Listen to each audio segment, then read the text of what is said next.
Good morning, students.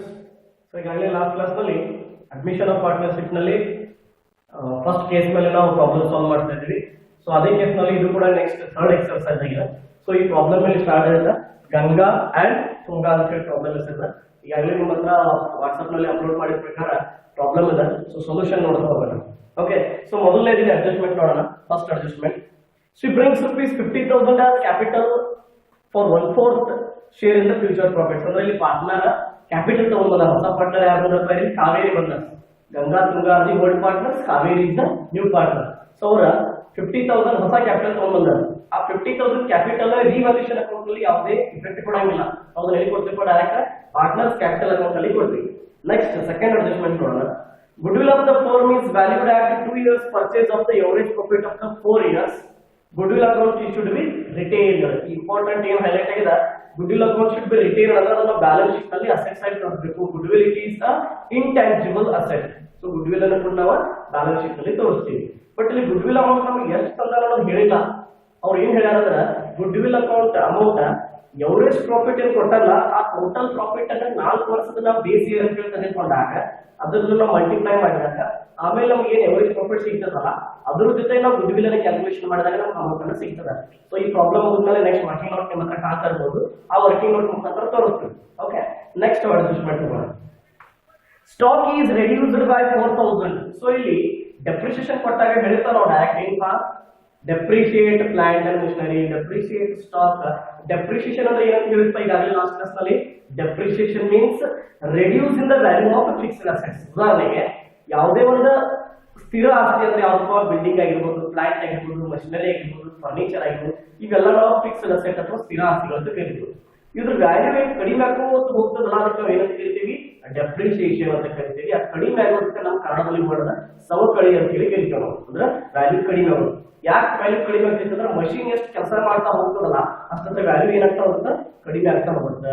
So ಅದು ಕಂಪನಿಗೆ loss ಅದ. ಅದು ಕೆಲಸ ಏನೋ ಮಾಡ್ತಿರ್ತದ, ಪ್ರಾಫಿಟ್ ಕೊಡ್ತಿರ್ತದ, ಬಟ್ ಅದು ಎಷ್ಟು ವ್ಯಾಲ್ಯೂ ವರ್ಕ್ ಜಾಸ್ತಿ ಮಾಡ್ತಾ ಹೋಗ್ತಾ ಇರ್ತದಲ್ಲ ಅದು ಪಾರ್ಟ್ ಅದು ಸವಿತಾ ಹೋಗ್ತಿರ್ತದೆ. ಫಾರ್ ಎಕ್ಸಾಂಪಲ್, ಒಂದು ಶೋರೂಮ್ ದಿಂದ ನಾವು 80,000 ಕೊಟ್ಟು ಬೈಕ್ ತಗೋತೇವೆ ಅಂದ್ರೆ ನೆಕ್ಸ್ಟ್ ಸೇಲ್ ಮಾಡಕ್ ಹೋಗಿ ಅಂದ್ರೆ 80,000 ಸೇಲ್ ಆಗ್ತಿದೆ. ಅದಲ್ಲ, ಎಷ್ಟು ಸೇಲ್ ಆಗ್ತದೆ?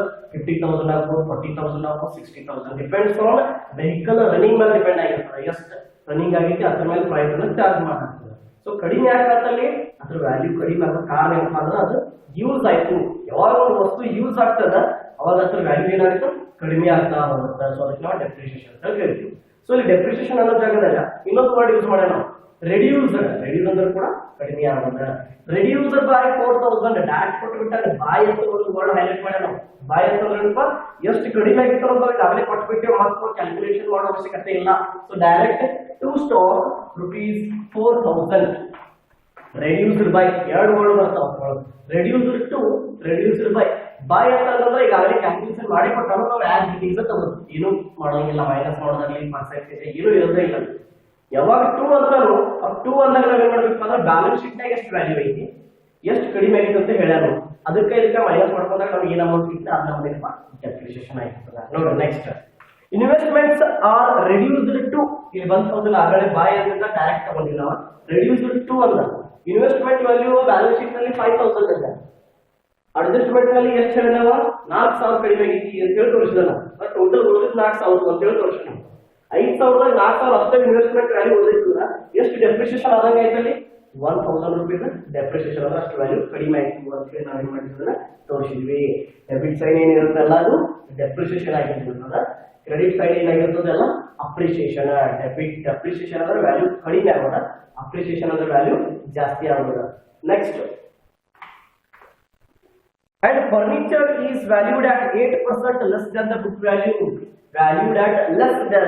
ಟೋಟಲ್ ಡೆಪ್ರಿಸಿಯೇಷನ್ 3 ವರ್ಡ್ ಯೂಸ್ ಮಾಡ್ತಾರೆ. ಅದಪ್ಪ ಒಂದು ಡೆಪ್ರಿಸಿಯೇಷನ್, ಇನ್ನೊಂದು ರೆಡ್ಯೂಸ್ಡ್, ಇನ್ನೊಂದು ಲೆಸ್ ದ್ಯಾನ್. ಲೆಸ್ ದ್ಯಾನ್ ಅಂದ್ರೆ ಕಡಿಮೆ ಆಗೋದ, ರೆಡ್ಯೂಸ್ ಅಂದ್ರೆ ಕಡಿಮೆ ಆಗೋದ, ಡೆಪ್ರಿಸಿಯೇಷನ್ ಅಂದ್ರೆ ಕೂಡ ಕಡಿಮೆ ಆಗುತ್ತೆ. ಟೋಟಲಿ 3 ವರ್ಡ್ ಗಳನ್ನ ಯೂಸ್ ಮಾಡ್ತಾರೆ ಕ್ವಶನ್. ಸೊ 8% ಕಡಿಮೆ ಆಗಿದೆ ಅಂತ ಹೇಳಿದಾರೆ. ಫರ್ನಿಚರ್ ಅಮೌಂಟ್ ಎಷ್ಟು ನೋಡೋಣ ಬ್ಯಾಲೆನ್ಸ್ ಶೀಟ್ ನಲ್ಲಿ. ಫರ್ನಿಚರ್ ಅಮೌಂಟ್ ಟೋಟಲ್ 10,000 ಅದ. 10,000 8% ಅಂದ್ರೆ ಎಷ್ಟು? 800. ಸೊ ಆ ಅಮೌಂಟ್ ನಾವು ಎಷ್ಟು ತೆಗೆದುಕೊಳ್ತಾ ಇದೀವಿ, ಎಷ್ಟು ಡೆಪ್ರಿಸಿಯೇಷನ್ ಚಾರ್ಜ್ ಮಾಡ್ತಾರಲ್ಲ ಅಷ್ಟ ಫೇಸ್ ವ್ಯಾಲ್ಯೂ ತಗೊಂಗಿಲ್ಲ. Next, provision for doubtful debt is to be maintained at to 5% on debtors. Debtors value ಎಷ್ಟದಲ್ಲ ಅದ್ರ ಮೇಲೆ ಅವ್ರು ಏನ್ ಮಾಡಿದ್ರು 5% PDD ಚಾರ್ಜ್ ಮಾಡಿದ್ದಾರೆ. PDD ಅಂದ್ರೆ ಪ್ರೊವಿಷನ್ ಫಾರ್ ಡೌಟ್ಫುಲ್ ಡೆಟ್ಸ್, ಅದ್ರ ಶಾರ್ಟ್ ಫಾರ್ಮ್ PDD ಅಂತ ಹೇಳಿ ಕರಿತೀವಿ ನಾವು. PDD ಜಾಸ್ತಿ ಆತಂದ್ರೆ ಡೆಬಿಟ್ ಸೈಡ್ ತೋರಿಸ್ತು, because it is an unrecorded liability. PDD value ಕಡಿಮೆ ಆತಂದ್ರೆ ಕ್ರೆಡಿಟ್ ಸೈಡ್ ತೋರಿಸ್ತು, because it is an decrease in liability. So liability value ಕಡಿಮೆ ಆತಂದ್ರೆ ಕ್ರೆಡಿಟ್ ಸೈಡ್, ಜಾಸ್ತಿ ಆತಂದ್ರೆ debit side. Because debit the expense and loss, credit the incomes and gains. Credit side ಅಂದ್ರೆ ನಮಗೆ profit, debit side ಅಂದ್ರೆ ಖರ್ಚ. Next, so ಎಷ್ಟು percent ಹೇಳ್ಯಾರ? 5%. ಟೋಟಲ್ ಡೆಟರ್ಸ್ ನಮ್ಮದ ಈಗಾಗಲೇ 3000 ಅದ, ಹೌದಾ? 3000 ಓಲ್ಡ್ ಅದ, ಹೊಸ ಡಿಸ್ಚಾರ್ಜ್ ಮಾಡಕ್ಕೆ ಹೇಳೋದು 5%. ಟೋಟಲ್ ಡೆಟರ್ಸ್ ಇರೋದು 40,000, ಹೌದಾ? 40,000 10% ಅಂದ್ರೆ 4,000, 5% ಅಂದ್ರೆ 2,000. ಸೊ ಓಲ್ಡ್ 3,000 ಅದ, ಹೊಸ 5% 40,000 ಮೇಲೆ 2,000 ಆಯ್ತು 5%. ಸೊ 3,000 minus 2,000 ಎಷ್ಟು ದಿನ ಆಯ್ತಪ್ಪ? Increase 1,000 rupees amount has been increased. Next, buildings are valued at 10,800 more than the book value. Direct ಕೊಟ್ಬಿಟ್ಟಾರ ನಮಗೆ. ಏನ್ ಹೇಳೋದ್ರ? ಬಿಲ್ಡಿಂಗ್ ವ್ಯಾಲ್ಯೂ 10,800 ರೂಪಾಯಿ ಜಾಸ್ತಿ ಆಗೈತಿ. ಎದಕ್ಕೆ ಕಂಪೇರ್ ಮಾಡಿದ್ರೆ ಬ್ಯಾಲೆನ್ಸ್ ಶೀಟ್ ನಾಗ ಏನ ವ್ಯಾಲ್ಯೂ ಅದಲ್ಲ ಅದಕ್ಕೆ ಕಂಪೇರ್ ಮಾಡಿದ್ರೆ 10,800 ರೂಪಾಯಿ ಜಾಸ್ತಿ ಆಗೈತಿ ಅಂತ ಹೇಳ್ಯಾರ. ಸೊ ಡೈರೆಕ್ಟ್ ಕೊಟ್ಟಾಗ ನಾವು ಏನು ಮೈನಸ್ ಪ್ಲಸ್ ಏನು ಮಾಡಂಗಿಲ್ಲ, ಆಸ್ ಇಟ್ ಈಸ್ ಅಮೌಂಟ್ ನಾವು ನೋಟ್ ಕಾಲಮ್ ಅಲ್ಲಿ ಇಡ್ತಾ ಇದ್ದೀವಿ. So last adjustment, interest on bank overdraft at 10% per annum is outstanding since 8 months. Interest on bank overdraft ಅಂತಂದ್ರೆ ಬ್ಯಾಂಕ್ ಓವರ್ಡ್ರಾಫ್ಟ್ ಅಂದ್ರೆ ಲಯಬಿಲಿಟಿ. ಫಸ್ಟ್ ಇಯರ್ ಈಗಾಗಲೇ ಹೇಳಿದ ಪ್ರಕಾರ ಬ್ಯಾಂಕ್ ಓವರ್ಡ್ರಾಫ್ಟ್ ಅಂದ್ರೆ ಅರ್ಥ ಏನಪ್ಪ? ನಮ್ಮ ಅಕೌಂಟ್ನ್ಯಾಗ ಜೀರೋ ಬ್ಯಾಲೆನ್ಸ್ ಇದ್ದಾಗ ನಮಗೆ ಬ್ಯಾಂಕ್ ಲೋನ್ ಅಂತ ಹೇಳಿ ಏನು ಕೊಡ್ತದಲ್ಲ ಅದಕ್ಕೆ ನಾವು ಬ್ಯಾಂಕ್ ಓವರ್ಡ್ರಾಫ್ಟ್ ಅಂತ ಹೇಳಿ ಕರಿತೀವಿ. ಬ್ಯಾಂಕ್ ಓವರ್ ಡ್ರಾಫ್ಟ್ ಅಂದ್ರೆ ನಮ್ಗೆ ಜೀರೋ ಬ್ಯಾಲೆನ್ಸ್ ಇದ್ದಾಗ ಎಕ್ಸ್ಟ್ರಾ ಅಮೌಂಟ್ ಅನ್ನ ವಿತ್ಡ್ರಾ ಮಾಡ್ಬೇಕು, ಅದಕ್ಕೆ ನಾವು ಓವರ್ ಡ್ರಾಫ್ಟ್ ಅಂತ ಹೇಳಿ ಕರಿತೀವಿ, ಹೌದಾ? ಅದು ನಮ್ಮ ಹೊಣೆಗಾರಿಕೆ, ಅದಕ್ಕೆ ನಾವು ಏನ್ ತೋರಿಸ್ತೀವಿ? ಡೆಬಿಟ್ ಸೈಡ್ ತೋರಿಸ್ತೀವಿ. ಸೊ ಅದು 30,000 10% ಅಂದ್ರೆ 3,000 ರೂಪಾಯಿ ಆಗುತ್ತೆ. ಸೊ ಅದು 8 ತಿಂಗಳು ಬಾಕಿ ಅದ, ಹೌದಾ? 12 ತಿಂಗಳ ಟೋಟಲ್ 8 ತಿಂಗಳು ಬಾಕಿ ಅದ. ಸೊ 8 ಡಿವೈಡೆಡ್ ಬೈ 12 ಅಂದ್ರೆ ಎಷ್ಟು ಉಳಿತದ ಅಮೌಂಟ್? 2,000 ರೂಪೀಸ್ ನಾವು ಇನ್ನೂ ಕೊಡ್ಬೇಕಾಗಿತ್ತು ಅಂತ. ಓಕೆ, ಸೊ ಇಲ್ಲಿಗೆ ಎಲ್ಲ ಅಡ್ಜಸ್ಟ್ಮೆಂಟ್ಸ್ ಕ್ಲಿಯರ್ ಆಯ್ತು. ಈಗ ನಾವು ಮಾಡ್ಬೇಕಾಗಿರೋ ಮುಖ್ಯ ಕೆಲಸ ಏನಪ್ಪಾ ಅಂದ್ರೆ ಟೋಟಲಿಂಗ್. ಯಾವ ಸೈಡ್ ಜಾಸ್ತಿ ಇದೆ ನೋಡ್ಬೇಕು, ಡೆಬಿಟ್ ಸೈಡ್ ಜಾಸ್ತಿ ಇರ್ತದೆ ಅಥವಾ ಕ್ರೆಡಿಟ್ ಸೈಡ್ ಜಾಸ್ತಿ ಇರ್ತದೆ. So simple calculation, 10,800 plus 1,000 is equal to 11,800. Debit side ನೋಡ್ರಿ 4 plus 5 plus 6 6,800 ಆಗುತ್ತೆ, ಹೌದಾ? ಸೊ ಇಲ್ಲಿ 11,800 ನಲ್ಲಿ 6,800 ಮೈನಸ್ ಮಾಡಿದಾಗ ನಮ್ಗೆ ಪ್ರಾಫಿಟ್ ಎಷ್ಟು ಬಂತಪ್ಪ? 4,000 rupees ಪ್ರಾಫಿಟ್ ಬರ್ತದೆ. ಅಂದ್ರೆ ನಮಗೆ ಇನ್ಕಮ್ ಜಾಸ್ತಿ ಐತಿ, ಖರ್ಚು ಕಡಿಮೆ ಐತೆ, ಅದಕ್ಕೆ ನಮಗೆ ಎಷ್ಟು ಪ್ರಾಫಿಟ್ ಬರುತ್ತೆ?